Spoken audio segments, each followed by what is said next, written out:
it kind of pains me to say this because I really want this team to do really well because I've liked this quarterback since he got drafted, and I feel like I was the only one who liked him, and that's the Bills. And for me, the problem with the Bills is that they can't stop the run and they can't run the ball.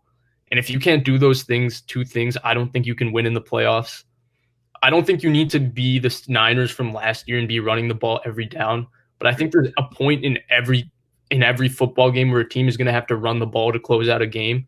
And if you can't run it, like New England for years, they might not have been the best run team, but when they had to run the ball, they could run the ball. Uh, Yeah, but I don't think the Bills can run the ball. And if you can't stop the run, then they're going to keep Josh Allen, however good he might be. We can debate on how good he is, but I think the point is now everybody knows he's a good player. He's a yeah. great runner. He's a ridiculous physical athlete. Their passing game is legit. Diggs is awesome.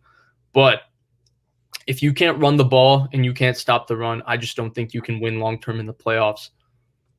Interesting. So that's a good segue into mine. So my underrated AFC team was actually the Bills.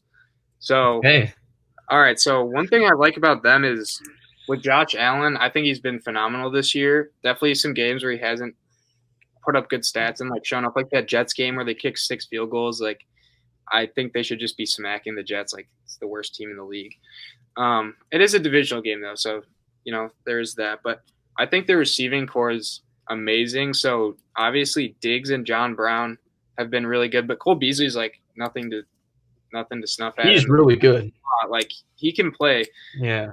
Singletary and Moss aren't like, I wouldn't say they're bad. Like they're definitely not like top 15 or 20 running backs, but like that's like not a bad tandem in No, my. no, I agree. Like theoretically, their run game should be good. They have a good play Yeah, caller. They have a good offensive line. They have a quarterback who's a great runner, and they yeah, have two yeah, solid running backs. But for some reason, they just can't run the ball. I don't know why. yeah. I think it's probably line issues, but I will say their GM Brandon Bean is like, I don't know how he hasn't won like executive of the year. Executive of the year. He's been really good in rebuilding that team from what it was. When they had Tyrod Taylor and LaShawn McCoy, and then now they're just a whole different. And then also another reason I like them is their secondary is really good. Poyer, Hyde, and then Tre'Davious White are good, and then Tremaine Edmonds, the middle linebacker, He's a he's stud. phenomenal. He came into the league at 19 years old.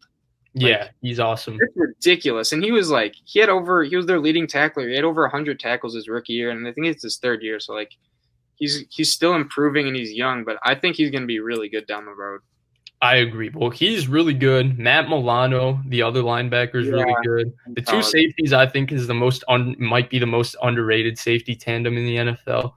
But again, the corner opposite Trey White just gets picked on game after game. And Yeah, again, I don't know, for whatever reason, like on paper they sound like it all makes sense, but for whatever reason they haven't been able to stop the run and really put pressure on the quarterback this year. Maybe they're missing star Lotulelei.